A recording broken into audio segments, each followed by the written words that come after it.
Hi, it's another Thursday. I'm your host, Rex Sikes. Welcome to All Things Rex Worldwide. And we're so glad that you're here. My guest today is Sharon Lechter, an internationally recognized financial literacy expert, a keynote speaker, a business mentor, and a New York Times bestselling author. She's also a successful entrepreneur and a philanthropist who has advised two U.S. presidents on financial literacy. Sharon co authored the international best selling book, Rich Dad, Poor Dad, and 14 other books in the Rich Dad series. She's authored books for the Napoleon Hill Foundation, 3 Feet from Gold, and Outwitting the Devil, and Napoleon Hill Think and Grow Rich for Women, and Success and Something Greater. She's also featured in the movie Think and Grow Rich, The Legacy, and on the national TV series World's Greatest Motivators. Now, we're going to discuss finances and her suggestions for creating legacy wealth, mindset, her newest book, and much more. Now, during the show, you can ask questions during this live stream and leave comments both live and while watching the replay. The replay uses the same links as the live stream. So immediately after the live stream is concluded, that same link is your replay link. Please share out my shows as always, and always bring a friend. And we're here with Ms. Sharon Lechter. Thank you so much for being here, Sharon. It's great to see you. I am delighted to be with you, Rex. Been looking forward to it. Me too. Me too. So, Sharon, let's just break right into it. Before we go anywhere talking about finances or mindset or anything, you have a definition for success, which I think is just outstanding and amazing. So, how do you, Sharon, define success? Well, you would think since I talk about money and financial education, success would have something to do with money. But my definition of success is how you feel about yourself when you look in the mirror. Because truly, we are what we think. And if we're upset with ourselves, then we're not the best we can be. So we are all born uniquely to be the perfect of us. And when you are living your life to the max, making the greatest impact on other people, and you feel good about yourself, that's truly being successful. So it's really the definition of success is how you feel about yourself when you look in the mirror. And that is truly beautiful. It's truly beautiful because you can be successful anytime. It's not about what you have. It's not about what you do. It's not about it, but about who you are. It's your beingness. Are you content with who you are? And, we're taught so much to strive for more, strive to do for more. And that's all good. But that is in your own pursuit of what you want, not what someone else wants you to do or not what someone else wants for you. What do you want? Striving to be the best you can be and knowing that you are perfect just the way you are. Oh, that is so very, very beautiful. Well, with that in mind, Earl Nightingale has said, that success is the steady progression toward a worthwhile goal, which does mean, an evolution of sorts or uh, moving after something. But again, that goal is something outside of you, as opposed to you being enough all by yourself. And I think being enough all, but when people find out who they authentically are, they find their infinite riches and their infinite resourcefulness and their infinite opportunities and potential, which is I mean, how could you not be successful finding those things? Well, and I think I agree with Earl on the fact that the relentless pursuit of being the best person you can be. Right. Definitely. Right. No, absolutely.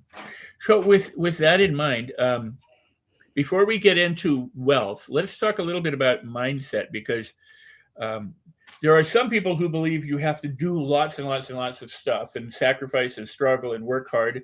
And I wouldn't argue that, but I would say that if the mindset isn't right, most people struggle and toil and spin their wheels. But if the mindset's right, then the efforts that they take after that becomes right action. That they then behave in a way that makes it much more fruitful than trying to fix everything first and then get the mindset right.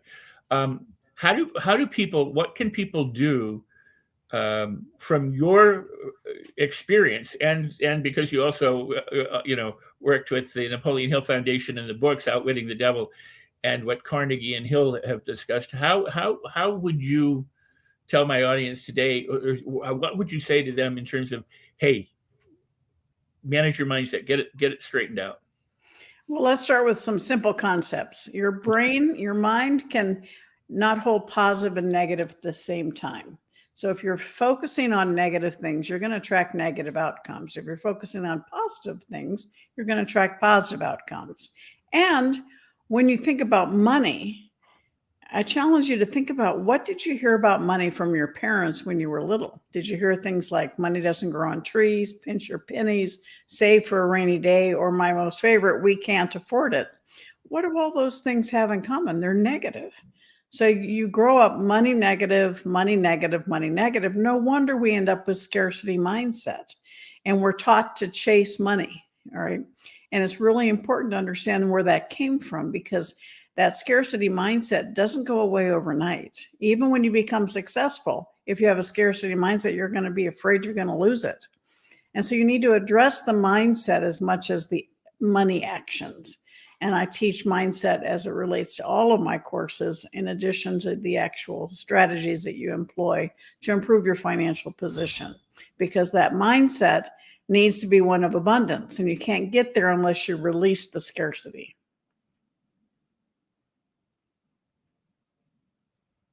I think you're muted. So there are some people who they're chasing a shiny object. They want success, or they want fame, or they want the house or the car or something like that. And they struggle and toil and they do all this stuff and they get it. And I know that you've counseled people, I've counseled people, millionaires and billionaires, who they arrive and they're disappointed. It didn't turn out that the things that they wanted, or the pursuit that they spend a lifetime doing, was where they found true meaning. And they I mean, I've sat in people's homes who go, I got all this stuff, but then I'm me at the end of the day. Yeah. And My dear friend Les Brown says you got to be hungry, right? And so when you think about being hungry, is hungry for money, or are you hungry for impact? Because if you're hungry for money, when you become successful, that hunger's gone. And then you say, well, is this all there is? When you hunger for impact, making a positive impact in the world. I had a father that would ask me every night, Sharon, have you added value to someone's life today? Wow. So my entire life has not been focused on money, but on impact. And when you're hungry for impact, that doesn't go away, because there's always more people out there needing to be impact. So ask yourself, what are you driving for? Do you want to create a legacy of positive impact on other people? Or do you want just money in the bank? Because when you get the money, there's this feeling of, okay, is this all there is? So. Well, and Hill modeled or studied, researched, 520 people, and toward the end of his life, he said, of the 520 people who were some of the wealthiest men at that time, obviously, he said only one actually had a good life, and that was John Burroughs, the naturalist, because he sought peace where everybody else sought money or riches. And he said that, I got to spend time with their families, and some of these people died broke, died crazy, died drug addicts or alcoholics, or killed themselves, or went to prison, and their kids were messed up and everything, because all they wanted was money. And then when they got the money, or once they got to the top, then they tried to hold on to the money. So everything that got them to the top was now changed, because now instead of being abundant, they were worried about losing it, and then lived, worried about lack. Yeah, they were in pursuit of the money at the expense of their relationships. And that's where things go awry.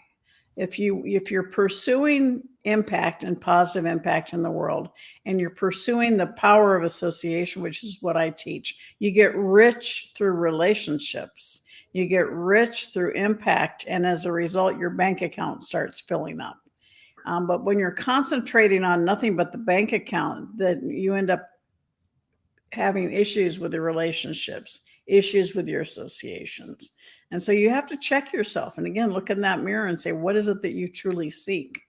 Because a lot of people, when they pass away, they may have a lot of money, you can't take it with you. And they'll say, I wish I'd spent more time with my family. I wish I'd spent more time creating experiences and memories with my loved ones, as opposed to working so hard at the expense of that. Well, that is truly wonderful for people to begin to understand. Because let me stop and say, hey, if you're enjoying what Sharon is sharing, because I sure am, go ahead and like the show, share the show out, leave comments, and feel free to ask Sharon questions while we've got her live here right now. You know, again, going back to Napoleon Hill, he said, there is no such thing as a free lunch. It all is a cost. And if you develop money consciousness, you have certain things that you have to do in order to woo money, but it's easily wooed if you know what you're doing. But that there is a price to pay, and some people sacrifice their health, their happiness, their leisure time, their family, their friends, and everything in pursuit of having cash. And as you said, you can't take it with you, or you sacrifice that stuff. So it goes back to your definition of success is how do you feel about yourself, and then the relationships that you have, and whether you're making an impact in the world, and then together with the ability to associate and connect with other people. I mean, you really have a beautiful wraparound philosophy here that helps to put people in the driver's seat and make them help them go forward. Well, I think when I wrote Think and Grow Rich for Women, I talked about creating success and significance, because one of the things I think women are much more focused on impact than on money. Not all of them, but and in that I had the last chapter I added, which is the only chapter that's not in the original Think and Grow Rich, and it's called One Big Life, for that exact reason, Rex. I think you have your financial life, you have your fitness, you have your field, your work, you have your friends, you have your fun. All of those things work together to create one big life. Right. And you can be very successful at one at the expense of everything else. And imagine it's like a life wheel. So if all of them, are successful and the other half are not, you have a flat wheel. So you want to be able to focus on all aspects of your life, your fitness, your fine. So many people create success, as you said, at the expense of their health.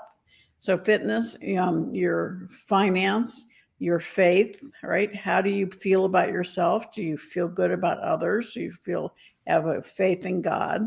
And make sure you invest time in all of those areas, as well as friends and fun. That's an area where I really kind of had to pay attention to and get back to having some fun, because I was so serious all the time.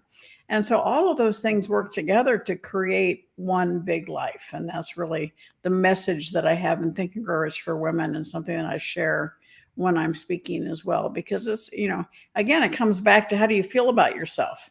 So if you're really successful, you got a lot of money in the bank, but you don't have any friends, I'm not sure that's success. I think we only get one time around in this lifetime, and to do it alone and grumpy and have a lot of money, I don't think that's a life. I think you want to have a life filled with relationships and fun and family that you care about. Well, I couldn't agree more. I just a little bit about me. As a young actor in Hollywood, I loved acting so much I wanted to do it all the time. And then when weekends would come along, I'd be upset, because I'm like, I can't act. There's no film crews that are doing things. I can't go on auditions. So I didn't appreciate, or holidays, the Christmas holiday or hiatus. I hated it. I was miserable, because I'm like, I can't pursue this.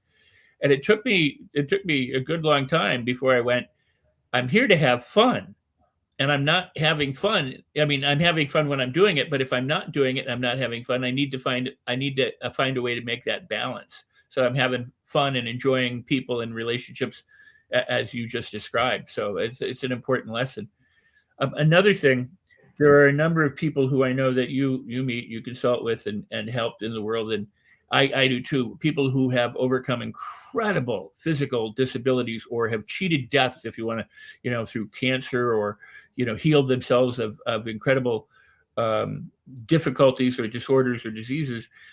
And last week we had Mary McManus, who's on, and she had polio and then post-polio disorder, and faced a life of never walking and she had healed herself. There are so many people who do that when it becomes a health crisis. It's kind of like, well, I either die or I get my act together. But what happens to these people who, it's the financial thing. It's the, I don't have money to pay my rent or my electric bill, or, they're going to foreclose on my house.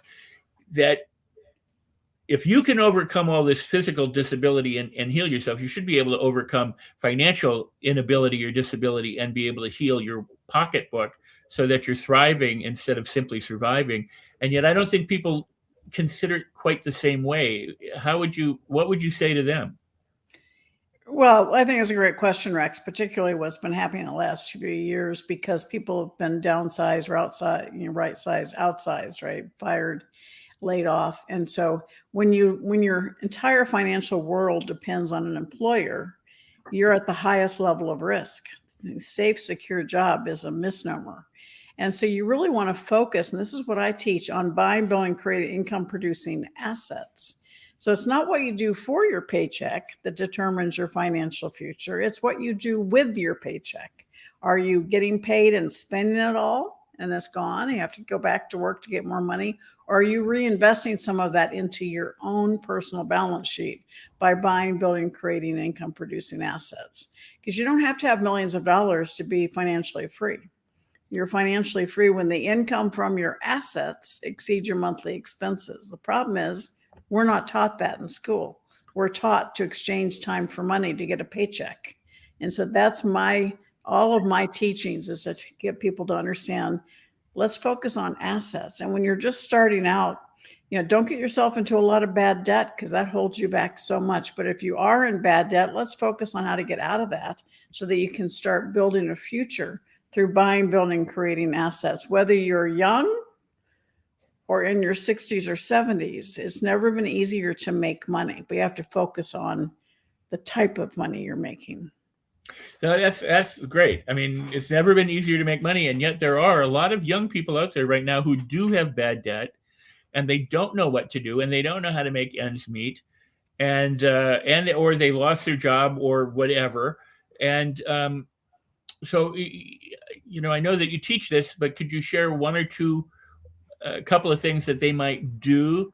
Or how do you save when you have no money to save? They go, my electric's going to be turned off, my rent is due, my car is broken down, I have all these, mounting, my cat needs to go to the vet, or whatever, and I've got all these expenses, and the money's just going out and out and out, and every dollar I get in. How do you tell them, well, save a certain amount, or what? Well, it starts by determining exactly where you are. You can't really create a plan to get out of debt if you don't know where you really are. My dad said, map doesn't do you any good if you don't know where you are and where you're going. And so the first step is to truly get serious about where you are financially. And sometimes, the picture may not be very pretty, but at least you have it and you know it. And then there are programs out there. I have a program to determine where you start first. How do you get out of that bad debt? How do you start doing something that starts making a little bit of money? We all have products that we love and adore. So many of those companies may have affiliate programs. Join it and start promoting it on your social media. You get a little money from that, a little extra revenue stream. Think about a business you can start. The most successful businesses solve a problem or serve a need. And there's a lot of those, there's a lot of needs and a lot of problems in the world today. So start, how can you provide service to someone and get paid for it? All of those, we've all had successes. We've all had learning opportunities, but what can be turned into intellectual property by writing a book or creating a program that can help other people going through what you've been through. And so many people are stuck because they're in this concept of, I get a paycheck and that's all there is. No, there's so many ways to make money. You may have a home where you need to bring in a roommate for a while to help you cover the expenses. You may have the opportunity to sell whatever it is you're living in and find something that's a little closer to where you work, something that you can share with someone else until you get back on your feet. The issue is you have to make the decision. Each and every one of us is where we are today because of the choices we made before today. If you want something different, you want something better, you have to start making different choices. And so we can lay blame and point fingers and be a victim. You're going to stay where you are. Let's become a victor and say, I'm going to take action and I'm going to make my life better one step at a time and celebrate every little win you have.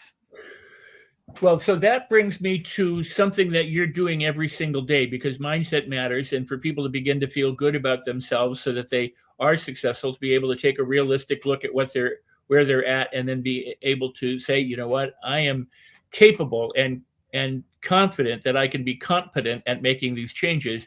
You have something that you're doing every day now. Oh, yes, my ATM. There's a play on the bank ATM deposits, but it really is more of a, when COVID started, I was so upset with all the negativity in the world. And when I get upset about something, I usually start a new company. So I started a program called Daily ATM Deposits, Abundance, Tips, and Mentorship. And it really is, I've just done my 850th. It's a daily message of positivity. Sometimes I use other people's quotes. Sometimes it's just me talking to you. And it is really to get you to understand and start your day in a positive mindset, upon a positive frame of reference. And every day I end every ATM with you saying, say it with me, I am fabulous. Say it with me, I am fabulous. And I go, yes, you are. And that's how you kick off your day, to know that I have my belief in you. I have belief in you, and I want to support you. Yes, Ava, you are fabulous. Indeed, she is. And I am fabulous, and you are fabulous, and everyone watching, you are fabulous. But and down below, it just changed. But down below was the banner that showed. It'll be back. There it is. ATM, SharonLechter.com. That is incredible, because we were talking about being stuck. We're talking about mindset. We're talking about people with problems of any age, but we were talking about young people and things. And some people are like, I just hate where I'm at. I hate my life. I hate everything that's going on, and it's so hard. And what you're saying is, if nothing else, they could tune in and get a positive message each day. I mean, because this is the, I mean, really the crux of the matter. If you don't do something to feel positive, you're not going to be positive. I mean, And those people that are hating their life and they're feeling this, but they're filling their brain with negativity. And it's so hard to break out of that, because it's like you're wallowing in it, and it's like self-propagating. And so you have to stop and say, okay, I don't like where I am, but I'm going to do something about it. Like I've shared for years the definition of worry. To worry is to pray for what you do not want.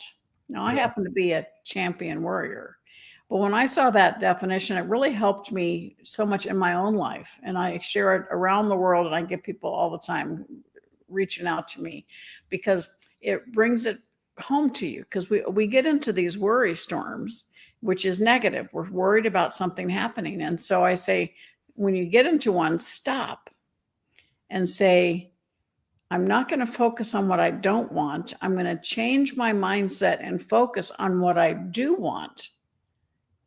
And it's magical, because you start focusing on the positive. Get rid of that negativity and focus on the positive. Well, let's talk a little bit about some of the missing aspects. I mean, some of the Napoleon Hill stuff that kind of got sanitized or glossed over in the years. The idea about vibrating and frequency, and the fact that we attract, birds of a feather flock together, so that if you're thinking a negative thought, you're broadcasting negativity and then getting it back. I mean, you're just kind of co-creating the same mess over and over and over again. That's right. Imagine yourself. One of the things in Outwitting the Devil, and you want to talk about, but talks about controlling your environment. So think of yourself in a room that is the funeral of a child. Okay. Everybody that just listened to this, you immediately went, right? You felt down. You feel that the vibration of the energy in that sadness, it can't help but impact and penetrate your mindset. Versus you're going somewhere and there's a party and people are dancing and laughing. All right. You're going to soak up those environments. And so that's where you're taking your feet to, where you're walking in, right? But you're doing the same thing every single day with your mind. What are you listening to? What's playing in the background? What are you reading? What is kidding? Are you filling your brain with negativity and stress and strife? Are you filling your brain with imagination and positivity? Because that's what allows your brain to open up and identify opportunities or create new opportunities for yourself. So people are either looking at where they're stuck and creating more stuck, or attracting more stuck, or manifesting, or however you want to put it. They're perpetuating the very thing they don't want. And on top of that, if they are negative thinking, then they're squirting those hormones and neurochemicals that depress the immune system, create more stress. And when you're not feeling on top of the world, and when your body creates disorder or disease, then you're not making better decisions. So you're kind of just putting yourself in this rabbit hole of, or quagmire of, negativity. Whereas if you do something like start the morning with "I am fabulous," or you go to Sharon's ATM and you start giving yourself that lift, then you can begin to move it in a different direction, because you start, instead of spiraling down, you start spiraling up. That's right. I mean, I am in my first book with the foundation, 3 Feet from Gold. I share the personal success equation. And you can go to personalsuccessequation.com and get a workbook that I put together. But it really starts with P plus T, your passion and your talent. And that's all about you. It's all about school, your experience. My passion was, I was mad we weren't teaching kids about money in school. So it came from anger. My talent, many years as a CPA, many years in publishing. And most of us stop there, think we have to do everything on our own, but true success comes from when you include times A, the power of association. Who do you surround yourself with? Do you have a mentor? Mentorship is so important, and your advisors and you have people on your team who are strong where you are weak. And then times A, taking action. How many times are we just numb? We don't take action. We know what we're supposed to do, but we just don't do it. And then the final element is plus F for faith. Faith in yourself, faith in what you're doing, faith that is needed and necessary, and faith that you will succeed. And too many of us, that faith, because of our mindset, is fear. And that fear keeps us from accomplishing great things, because fear either paralyzes us or motivates us. And most of us are paralyzed by fear. The fear is still there, but we need to learn how to recognize it and turn it into energy to motivate you to go to that next level. And that's what so many people, they allow that fear to hold them back. And as a result, they don't reach the level of success that they deserve. Wow, that's truly poignant. I mean, it's powerful, and it's positive. It gives people something that they need to, or could, begin to address inside themselves to move themselves forward. There's a lot of people, you said, feel stuck, and when people feel stuck, they go, "Yeah, I know I should," as you mentioned, but I don't. I could, but I don't feel like it. They wallow instead of jump into it. Um, Muhammad Ali said, a lot of days said, "I don't feel like training, but if I want to be the world champion boxer that he was destined to become, I need to get out there and train. So I'm not going to let my feelings stop me." And Henry Ford, one of my favorite quotes of Henry Ford was, "I never let what I cannot do prevent me from doing what I can." And so when it comes to this, because everybody talks about their feelings, and I'm all for feeling good, or but when you're not feeling good, how do you get to feel better, or change your mindset or change your feelings so that you take that action? I I mean, love that question. Because the first step you do is you pay attention to who you're hanging out with. Because if you're not feeling good about yourself, you're probably not hanging out with the right people. Because that power of association, I attribute every bit of my success to the power of association. The people around you, are they challenging you? Are they encouraging you, applauding you? Or are they pulling you back? Are they making you feel bad that you're trying to do something and they're not?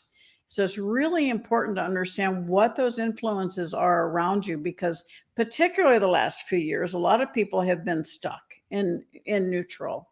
And as I said earlier, the mindset about money, I can't afford it. Just think about the impact of that. It gets depressing. You want to turn off the lights and get under the covers. But instead, if you change your mindset from "I can't afford it" to "How can I afford it?" Do you feel the difference? That triggers that entrepreneurial spirit. It opens your mindset, and your subconscious goes to work finding innovative ways for you to accomplish your goals. So are you saying "I can't"? Or are you saying "How can I"? That's beautiful. Absolutely beautiful. We're going to come back and talk more. We got to take a little break for the Los Angeles Tribune, who makes it possible for us to have the show All Things Rex Worldwide and have guests like Sharon Lechter. And by the way, we have Sharon. If you want to get in touch with her, you'll see that banner. You'll also get the ATM again, and we'll be coming right back. So hang tight, and we'll be back in about 50 seconds or so.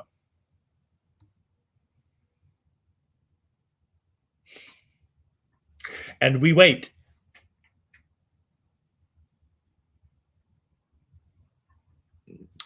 I think somebody's not. Hello and welcome to the Los Angeles Tribune. Since 1886, our name has been a part of the world of journalism.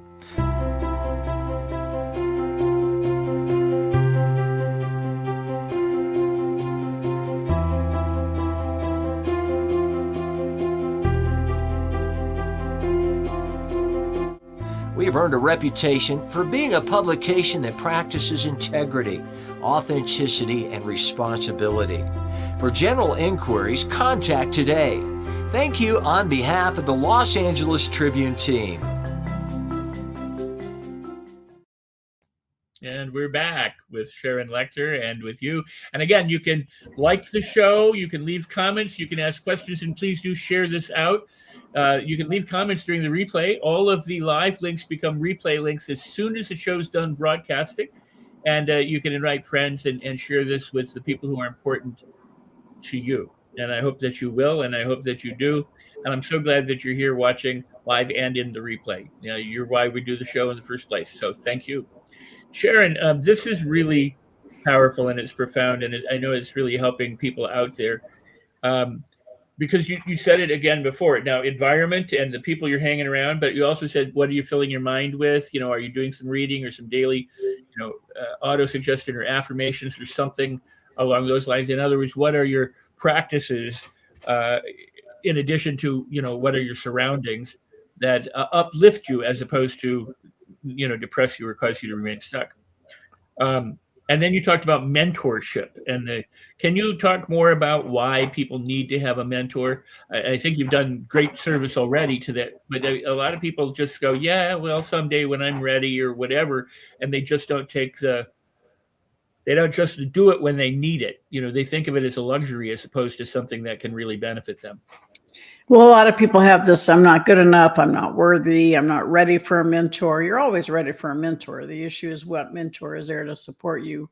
And, a mentor is somebody who's been where you want to go. They've created a path of success. They can help steer you around pitfalls. They can accelerate your pathway to success. And it's really important to understand that, people are afraid to ask for help. And so I always say, instead of viewing it as asking for help, which you kind of think of as a negative, think of it as a compliment to an individual that they have a life experience and business experience that has gotten them success that you want to learn from. And so if you think about that from a standpoint, if it's a compliment to the mentor that you want to learn from them, it's not so much asking for help, it's asking for guidance. And that, just the terminology is something that can change your mindset into understanding it. And there was a poll several years ago, and it was like 73% of people polled agreed that having a mentor was really important and powerful. And only, I think it was around 30% actually had one. And so that tells you, we accept that we need it, but we aren't pulling the trigger. And a lot of it is that I'm not worthy, imposter syndrome. And it's like, go for it. Somebody you ask to mentor you, all they can do is say no. And it's a compliment to them. And so find that mentor that can help you get to where you want to go. Now, there's a difference between coaches and mentors, Rex. And so coaches are very important. They keep you accountable to a predetermined path or plan. I'm not a good coach. I'm a great mentor. A mentor is someone who has been where you want to go. They have a level of success that they can step into your world and customize the journey for you to get to where you deserve to be. Well, I think you just raised a really important point, and that is, who do you pay attention to, or who do you listen to, or who do you learn from? When you say a mentor is somebody where you want to go, don't you also feel it's important that they started where you start? I mean, in other words, if I go to somebody who inherited all their wealth, they have my experiences, and if I haven't inherited wealth, their experience and my experience are going to be very, very different in how we started out in life. But if I go to somebody who's not, who had nothing and then created their own wealth, wouldn't you say that's the person I should learn from? I mean, as opposed to, I mean, how do you? It's one thing to just pick a mentor. It's another thing to pick one that is a good fit for you. Well, you want somebody who's learned to create success in the environment that you want to be in. One of the things that drives me nuts, because so many people fall for it. You know, somebody is out there and they talk about being successful and how they ended up filing bankruptcy, and they made another success and they filed bankruptcy. I'm going, you know, do you really want to learn from somebody who, yeah, there are people who have to file bankruptcy and they get out of it. But if they've done it 2 or 3 times, they haven't learned the lesson. And so make sure you're paying attention to who you're learning from. Somebody who understands and has learned the power of success and reinvestment and the power of assets that keep on giving. They're the gift that keep on giving. And on top of that, if you're the person seeking a mentor, you need to be teachable. You need to, I mean, I know people, you know, having come from Hollywood, I know people who they take meetings with these big producers or directors or writers, and they say, oh, I like your screenplay, but if you would make these changes, you know, you might get some mileage with it. And then the person goes home and I say, did you make the changes? And they go, no. And I go, why not? And they have this whole litany of why they didn't do it. And I said, you do realize you just wasted this person's time, that when they look at you now, they know that you're not a person that's going to do what they say. So, and that's 98% of the people out there. They want the advice, but then they don't do anything with the advice that they get. So if you're really serious about changing your life, you have to put it into action. You have, you know, and if you've got a mentor worth being a mentee of, then you want to listen to them and do it. Ultimately, you have to listen to yourself, I suppose, but you want to be able to take the advice from them. I mean, for example, you've mentored or at least consulted presidents. I mean, that's pretty impressive. Well, you do. I think what you said is so right. My husband has a term because he's an intellectual property attorney. So he helps help people identify their intellectual property inventions and protect it. And his term is suspend disbelief.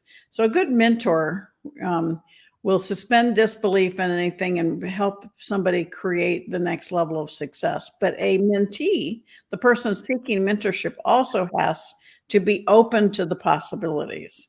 You know, there have been clients, not too many, but there've been a couple that I had to basically say, you know, we can't work together anymore because they wouldn't listen. They were so channeled into one way of thinking that I didn't want to take their money because they weren't listening to the guidance that we were sharing. And so you have to be, again, coachable. You have to be teachable. You have to be open to the possibilities, but that comes from having respect for the mentor. All right. Some people, their ego is so big, they can't get past their own stuff to be able to seek that input from someone else. Wow. Well, and thank you for that, Kathy. But yeah, you know, the interesting thing is a lot of people know what they should do, know that they could do it, and then don't do it, and expect something to happen outside. The externals are going to change somehow, or suddenly there'll be this windfall, as opposed to I'm right now creating my reality, and my mindset either serves me to move forward or it serves to hold me back. I now have this person in front of me, like I have Sharon right here, you know, who's a mentor, who knows what she's talking about, and I have the opportunity either to do what she says or not. The reason why this is important to me is I was 18 years old. I met this mystic in Los Angeles, terrified the crap out of me. And he would say, Rex, here's what you should do. And I would go, okay. And then I would run away and hide. And I never thought he had, you know, pure motives or anything. I was always suspicious, always worried, always concerned, always thought I was being, and he was doing it all for free, I think, which is the other thing that made me really suspicious. Why are you taking this interest in me? I'm not paying you anything. But he genuinely, you know, when I later looked back on it, and we had maintained a friendship through the years until he passed away, he was really just trying to help me. He really just said, there's something in you. But I just did home, you know, I I just didn't have the mindset of, yeah, I'm going to do this stuff. So so I've been there. I've been on that side of going, thanks, but nah, and running away. So how if Well, how part do of it is you have to be invested in the process. That's why a lot of people, when you get something for free, you don't value it. And so it's important, there's can be unsolicited advice, which, I'm pretty good at, and I try not to be, but, or you can seek guidance. So opinions versus guidance. And you want, when I'm working with a client, a mentoring client, I will say things like, have you thought of, or are you open to a new idea? Okay. Because sometimes they're not. And so I stop. But if they're open to a new idea, that is kind of a trigger to their mind to say, oh, let's listen. Right. And I'll say, have you thought of? Okay, let's listen. And so part of it is the communication. Is your mentor communicating to you at a point of respect, or are they dictating to you? That's a great point. And then there's because I was while you were speaking, I started to think a little bit. Parents and their children. Sometimes, I mean, I'm a parent. I want my children to do well. I more often than not probably put an opinion or lay some kind of I don't want to say guilt trip, but like, hey, you should be doing this or could be doing this, kind of thing on them. Or people do it with their significant others, where they really want to help. They're trying to be supportive, but instead of saying, have you considered this, or have you thought that, or have you looked into that, they go, try this, and they prescribe rather than elicit. Yeah, and you can always say, try this, but I would preface it by, are you open to a new idea? So that in essence, what that is engagement. So by just asking that question, they become a participant in the discussion. So if you just say, have you tried this? That is dictation, you to them. But if you say, are you open to an idea? And they go, yes, all of a sudden it's a two-way conversation. Oh, that's wonderful. My company, my corporation was Idea Seminars. And so one of my favorite quotes of the world was, a mind stretched to a new idea can never go back to its original dimension, from Oliver Wendell Holmes. So just that question, are you open to a new idea? Are you open to an idea? I love it. I think that's very powerful. And for me, it's very, it makes it fits right in there. So, but that's a great way to approach the people who are important to us. That's wonderful. Well, and you talk about parenting. When I'm talking to parents, particularly of teenagers, I go, are you mentoring them or are you enabling them? Because so many times parents want their kids to have everything they didn't have, and they become enablers. And that means they're taking the power away from their children. As a mentor, you're keeping the power with them and help guide them to make those decisions on their own so that they can stand in their own power. That's beautiful. Is there another couple of tips or suggestions that you would give for doing that very thing to help empower them instead of enabling them? Yeah, again, check how you're speaking to them. All right. So if you are asking questions, then you are allowing their mind to open to find answers. So for instance, my comment about we can't afford it to how can we afford it really applies in how you teach your kids. So your kids want something and you go, we can't afford it. Well, then that's just depressing. And they just turn around and go and they want to close the door or slam the door. Instead, say, okay, Johnny, Maria, you want this. How can you afford it? What can you do to earn the money? And that triggers their creativity. And believe me, they can come up with some very creative ways to make money. But what's even better is allow them to earn the money and get whatever they want. And the greatest benefit is you're going to see their self-confidence grow in the process. You've allowed them choice. You've allowed them to set a goal. You've allowed them to achieve that goal, and you're celebrating with them. That's the essence of self-confidence. That is wonderful. That truly is wonderful. So we've been talking about children, but what about the not so childish or not so children-like, the people who are maybe facing retirement? Same same application of resources, or is it a bit different when you're in your 40s, 50s, 60s, or 70s and go, I need to make some money here in order to, Well, absolutely. As I continue to become more senior myself, one of the comments I get a lot of, I'm too old. And I go, that's just so not true. And there were other studies that came out that said that our brain functioning can be at the highest possible 50 to 90. So you're just never too old to start something new. Just because somebody says you need to retire doesn't mean you need to stop.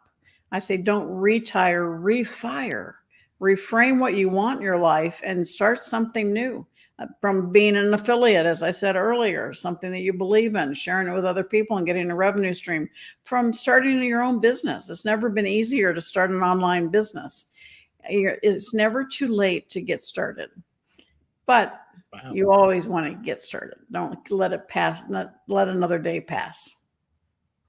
Well, that is, that is truly marvelous, truly productive suggestions that people can apply. And I think that's always, the point, is it something that's useful that you can apply? I also, if you go back to Napoleon Hill, he always said that, a lot of people don't make it until they're 40, 50, 60, 70 or beyond. And now with, advances in neuroscience, we have known that our brains don't really even mature until they're about 40. And then they continue. My favorite analogy is the brain is like a jungle. It's a living, thriving organism that continues to grow and flourish as long as you nurture it, and if you use it or lose it kind of thing.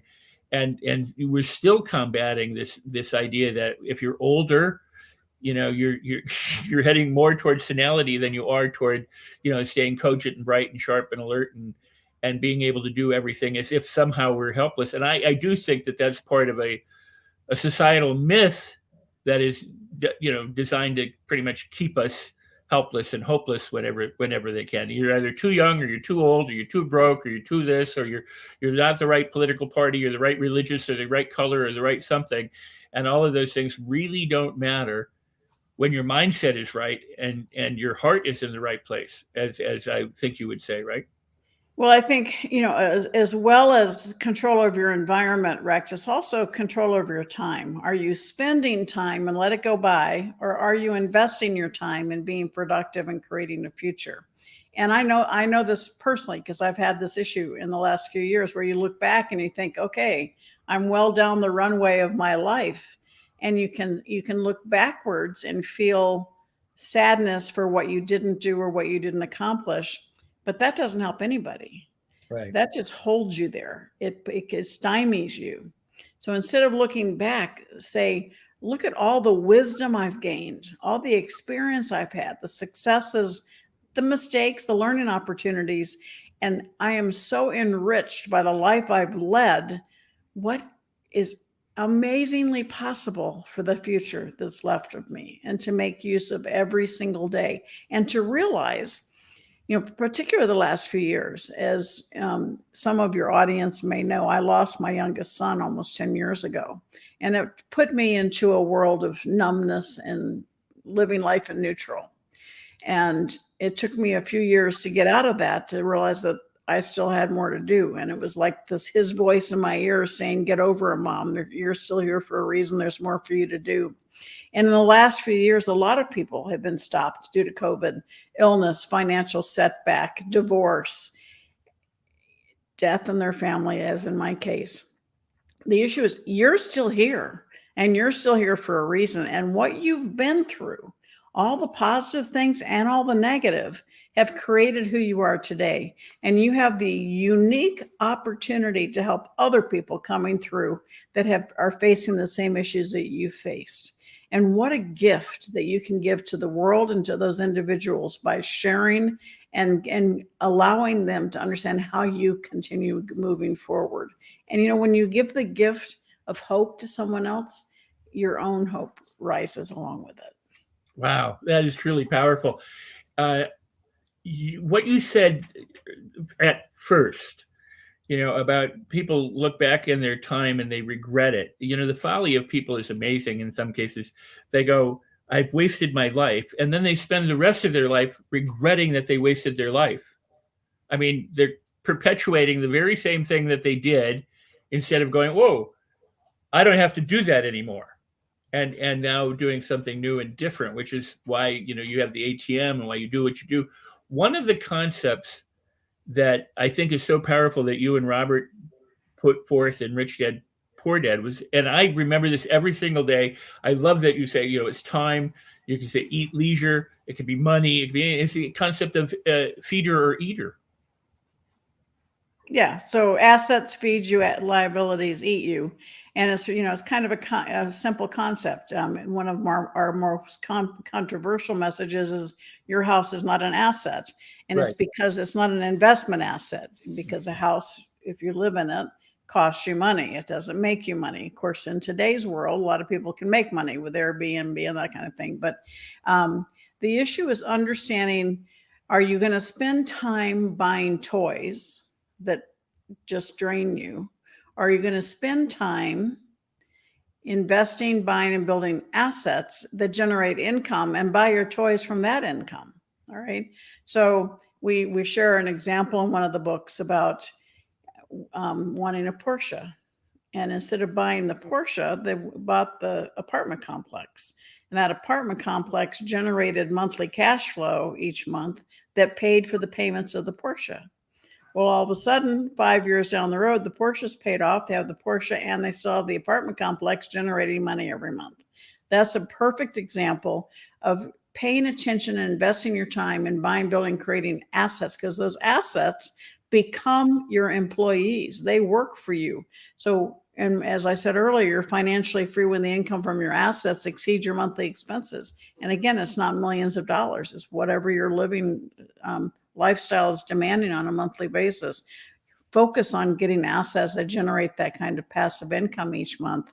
And that's when you have the choice of financial freedom. Oh, that's wonderful. That is truly wonderful. And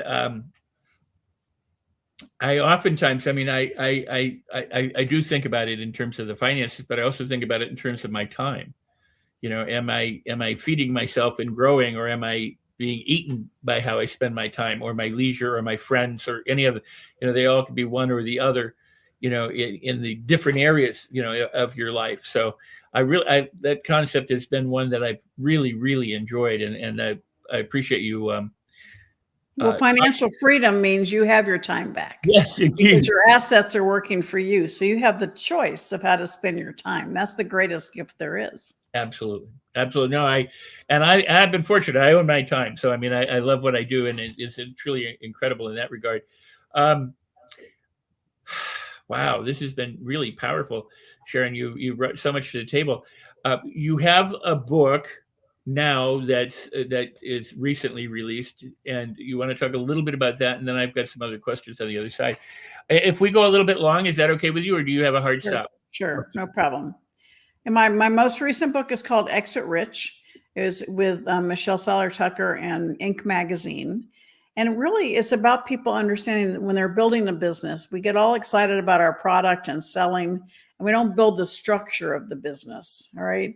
And it's very important to build the structure of the business. So we talk about Exit Rich. Whether you sell your business or not, you still want it to be successful. And you want your successful business to become sustainable, scalable, and saleable, whether you choose to sell it or not. And so the boring stuff about the legal structure and the agreements is really the stuff that helps you scale. You want to be able to have the right processes, the right legal structures.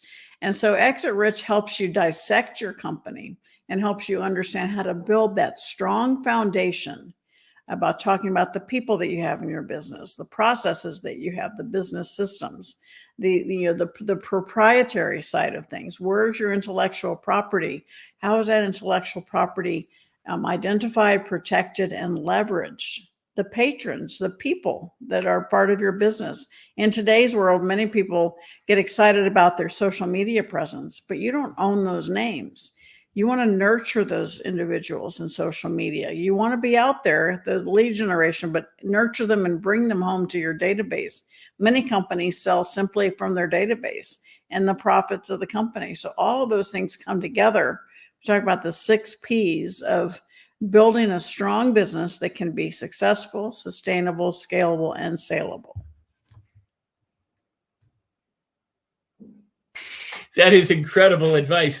And one of the reasons why that's very important to me, and I think that the people out there who are in business, in terms of nurturing a database or nurturing their email list or something like that, is on my Facebook profile alone, I had 2 accounts. And both had more than 5,000 friends and tons of followers. And I had bunches of groups and decades of photos. And somebody sabotaged me, took out both profiles like that. And Facebook went, "You're not getting them back." And everything was lost. I mean, none of them had been converted to anything. And I stayed off Facebook for about a half a year, and people said, "Could you get back on because of teaching? We want you to be able to teach in Facebook groups and stuff." So I got back on. And every now and then I go, "Oh, I forgot about this friend." I called somebody today that I hadn't invited back to Facebook in a year because I just didn't think about it. So what you're saying, if you're running a business or you want to stay connected, don't rely on the social media out there to be around forever. Cultivate your own, I guess, tribe or contacts or associations so that you can stay in touch if anything goes south.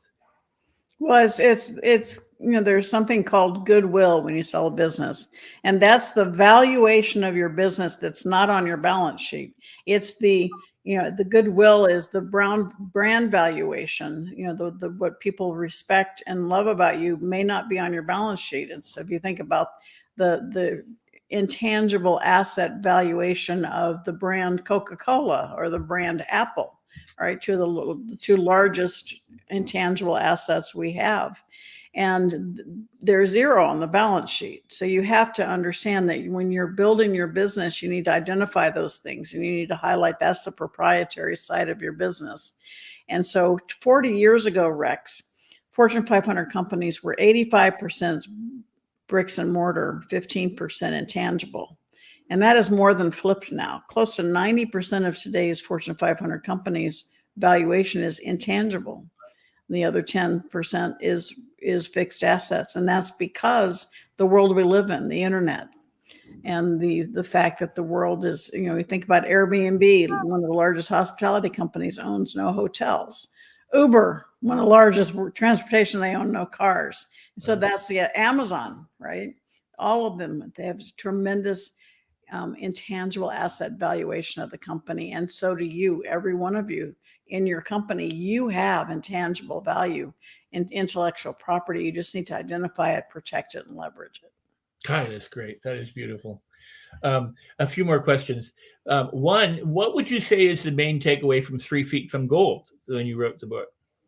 Well, the biggest takeaway from 3 Feet from Gold was the personal success equation. I use it in every interview, every talk I give, because when I start working with a mentoring client, I start with that equation, because you have your passion and your talent, you have your associations, your action, and your faith.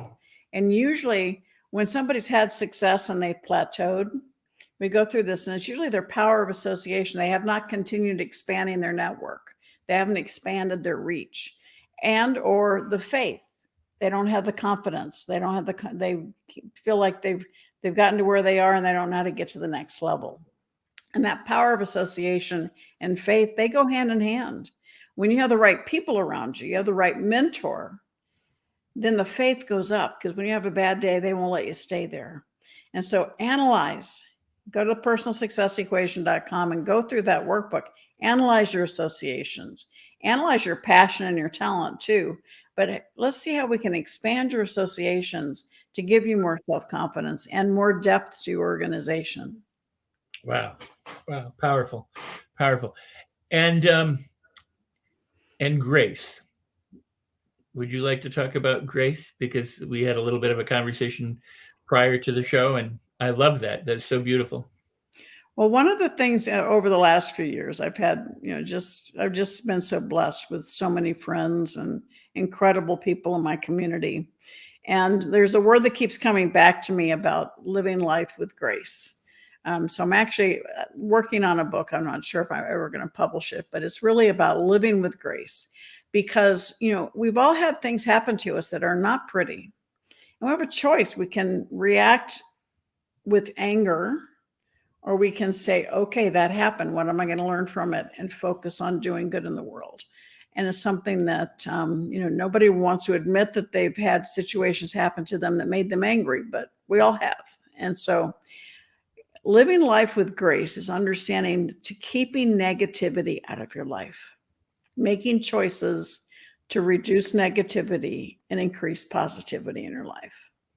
And I think right now the world could use a lot more grace. And people, and part of the lesson for me was learned in the way that I don't want anybody else to learn it. When we lost our son, everything changed in my world. Things that used to upset me, I'd lose sleep over, I'd get so tense and stressed out about, they don't bother me anymore. Because when you've had that level of grief in your life, you realize that we're all here for a very short amount of time. And are you going to spend your life in stress and sadness and grief? Or are you going to spend your life looking to how you can live a life with grace and add value to other people's world? Wow. You embody so much of one of your own principles, but also what you've learned from all the different things that you've done and from what you've applied in your own life and from life experiences. I mean, it's truly an unprecedented opportunity to be able to discuss this with you here. And want to keep doing it again and again and go on for hours and hours. But it is truly, I think, so important for people to those who are watching now live and in the replay to understand that you can have it all. You can have that big life, right?